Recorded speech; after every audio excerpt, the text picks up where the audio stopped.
Just saying, it's a crazy time. You can't afford not to like black people. You don't like black people enough, you could become one yourself. I'm not the only black man with a bunch of mug shots. Right. It's them young ones that fun. Yeah. That'll do what you want. Yeah. Ain't nobody gonna tell me I'm independent. I pay my bills. Right. I pay the cost to be the boss. You the boss. Katt Williams just went off on Shannon Sharpe after ESPN cut ties with him, and he isn't holding back.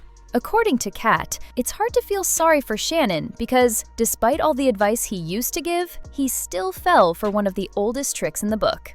In case you missed it, ESPN recently decided to let Shannon go. This came right after he settled a $50 million lawsuit involving OnlyFans model Gabriela Zuniga.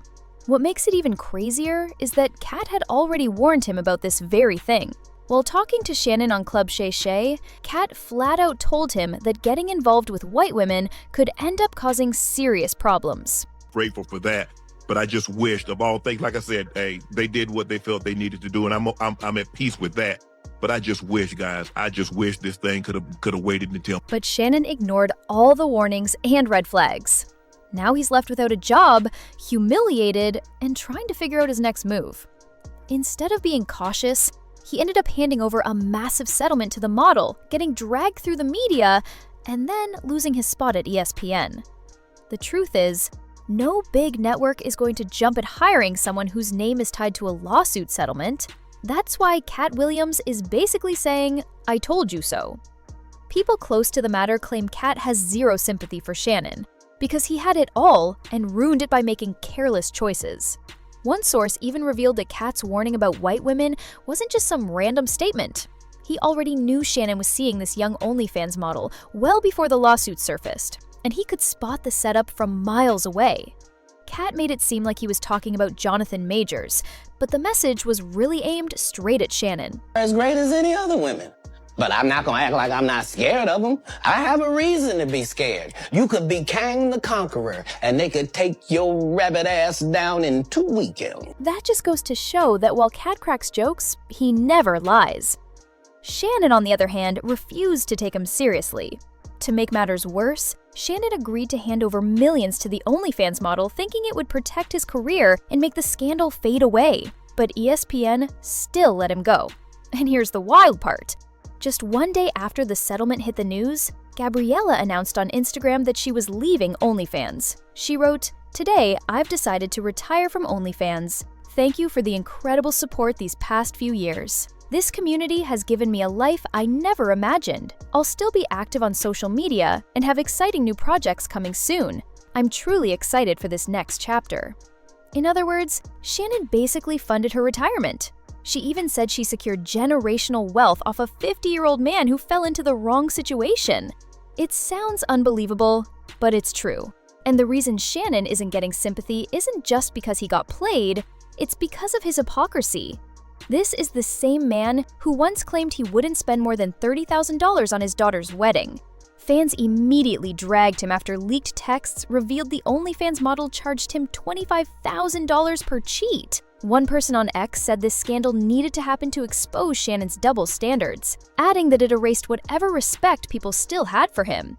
Another wrote, "Shannon Sharpe has done a lot of wrong, but hearing he was cheap with his daughter's wedding really made me side-eye him. You spent way more on a young white girl who saw you as an easy target?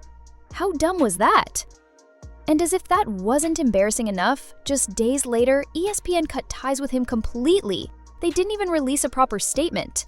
When people reached out, ESPN refused to comment about Shannon at all. As for Shannon, he finally addressed it on July 30th during the Nightcap podcast. He said he accepted ESPN's decision, but admitted he begged them to delay the announcement until after his brother Sterling Sharpe's Pro Football Hall of Fame induction. He explained that he apologized to Sterling because the lawsuit and his firing stole the spotlight from his brother's big achievement. Still, ESPN and Disney ignored his request and showed no sympathy. I didn't want to get with a white woman because I was scared she might have me running down the street like Jonathan Majors.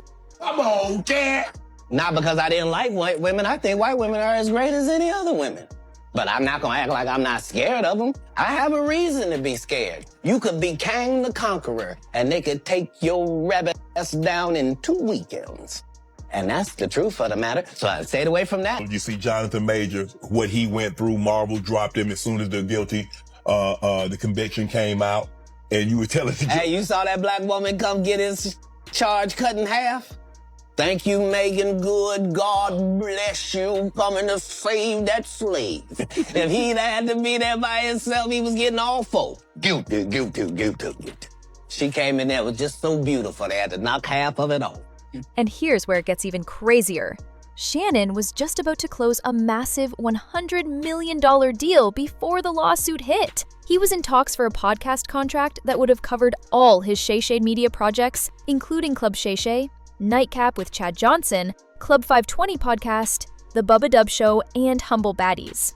On April 18th, just 3 days before Gabriella filed the lawsuit, Front Office Sports reported that Shannon was expected to sign a deal worth more than $100 million. Now that deal is gone. His ESPN job is gone, and so is any chance of working under Disney's umbrella, which includes ESPN, ABC, Hulu, and nearly every major platform. Once a scandal this big hits, it's almost impossible to bounce back in those circles.